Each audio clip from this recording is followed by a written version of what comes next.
दोस्तों नमस्कार। आज की इस वीडियो में हम हल करेंगे बिहार बोर्ड क्लास 8 का हिंदी का सॉल्यूशन चैप्टर नंबर 15 दीनबंधु निराला। तो चलिए प्रश्न संख्या 1 से शुरू करते हैं। निराला को दीनबंधु क्यों कहा गया है? उत्तर, निराला जी सदैव दीन दुखियों की सेवा में तत्पर रहा करते थे। गरीबों को स्वजन की तरह स्नेहपूर्वक मदद करना उनको प्रकृति ओर से प्राप्त था, यानी कि प्राकृतिक उनका जो स्वभाव होता है वो था। चलिए, लंगड़े लूले अंधे अपाहिज लोगों को अन्न वस्त्र दे करके संतुष्ट कर देना उनका स्वभाव था। लोग उन्हें दीनबंधु कहकर पुकारते थे। जो व्यक्ति दीन दुखियों पीड़ितों के पास जा जा करके मदद करता हो, क्या वह मानव भगवान दीनबंधु के समान दीनबंधु कहलाने का अधिकारी नहीं? उपरोक्त अपने विशिष्ट गुणों के कारण ही उन्हें दीनबंधु कहा गया। प्रश्न संख्या 2, निराला संबंधी बातें लोगों को अतिरंजित क्यों जान पड़ती है? उत्तर, याचकों के लिए कल्प तरु होना, मित्रों के लिए मुक्त हस्त दोस्त परस्त होना, मित्रों और अतिथियों के स्वागत सत्कार में अद्वितीय हौसला दिखाने वाले, लंगड़े लूले अंधे दीन जनों को खोज खोज कर मदद देने वाले निराला संबंधित बातें लोगों को अतिरंजित जान पड़ती हैं। क्योंकि उपरोक्त गुणों का होना आसान नहीं। धनी लोग तो बहुत होते हैं, लेकिन निराला जिस भाव से मदद दीनों को करते थे, यानी गरीबों को करते थे, वह आम लोगों को अतिरंजित करने वाला ही है। प्रश्न संख्या 3 देखिए, निम्न पंक्तियों का भाव स्पष्ट कीजिए। पहला, जो रहीम दिनहि लखै दीनबंधु सम होय। उत्तर, जो व्यक्ति गरीबों को देखता है, उसको मदद देता है, वह व्यक्ति दीनबंधु भगवान की तरह हो जाता है। देखिए ख नंबर, पुण्यशील के पास जिस सब विभूतियां आप आ जाती हैं। उत्तर, जो व्यक्ति पुण्यशील होते हैं, जो उदार प्रवृत्ति के लोग होते हैं, उनके पास सब प्रकार की विभूतियां यानी कि सुख संपदा स्वयं पहुंच जाती है। अर्थात पुण्यात्मा को भगवान पुण्य करने के लिए सब कुछ दे देते हैं। तीसरा देखिए, धन उनके पास अतिथि के समान अल्पावधि यानी कि कम कम समय तक ही टिकने आता था। उत्तर देखिए, निराला जी इतने उदार प्रवृत्ति के थे कि जब जब धन का आय हुआ, तब तब दौड़ दौड़ कर खोज खोज कर दीनों की यानी कि गरीबों की मदद में वे खर्च कर देते थे। इसलिए आज का आया पैसा आज ही खत्म कर देते थे। चलिए, व्याकरण के प्रश्नों को देख लेते हैं। यहाँ पर श्रुति समानार्थक शब्द क्या होता है देख लीजिए। उच्चारण मात्र, यहाँ पर उच्चारण मात्रा होगा। यहाँ पर उच्चारण मात्रा या वर्ण के साधारण बदलाव के बावजूद सुनने में समान परंतु भिन्न अर्थ देने वाले शब्द को श्रुति समानार्थक शब्द कहा जाता है।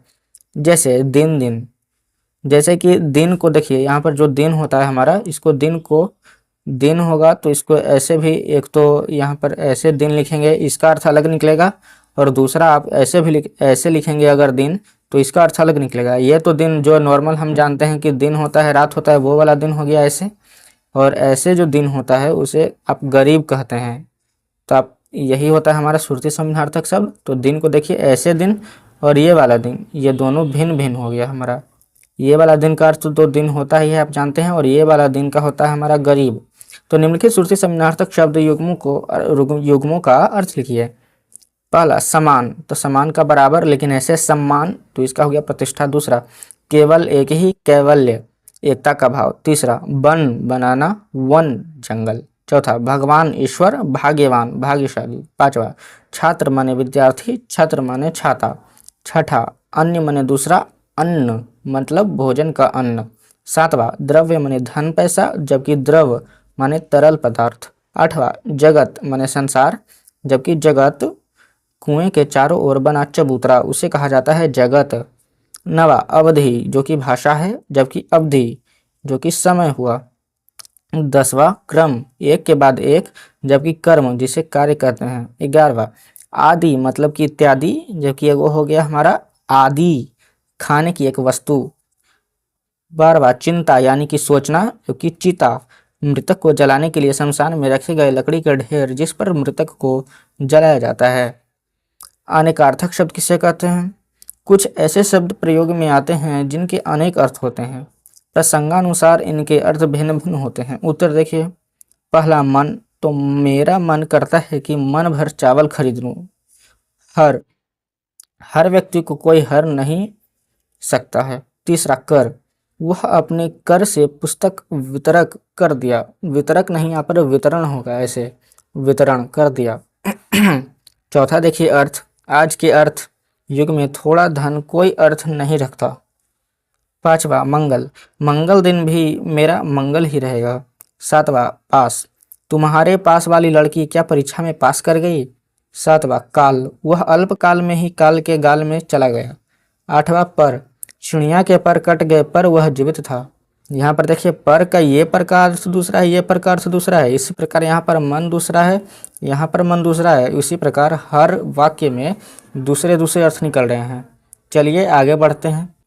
तो देखिए इन्हें भी जाने वाला देख लेते हैं हम। प्रस्तुत पाठ में लेखक ने निराला के लिए दीनबंधु विशेषण का प्रयोग किया है। कुछ अन्य प्रतिष्ठित विभूतियों के संबंधित विशेषण इस प्रकार है।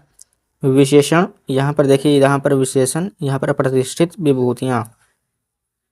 तो देखिए यहाँ पर कथा सम्राट मुंशी प्रेमचंद को कहा जाता है। दूसरा, मैथिल कोकिल विद्यापति को कहा जाता है। भारत कोकिला सरोजिनी नायडू को कहा जाता है। देश रत्न डॉक्टर राजेंद्र प्रसाद को कहा जाता है। लोकनायक जयप्रकाश नारायण को कहा जाता है। तो देखिए दोस्तों इस चैप्टर में सिर्फ इतने ही प्रश्न थे। तो चैप्टर नंबर 15 हमारा समाप्त हुआ। अब मिलते हैं नेक्स्ट वीडियो में चैप्टर नंबर 16 के सॉल्यूशन के साथ। तब तक के लिए धन्यवाद।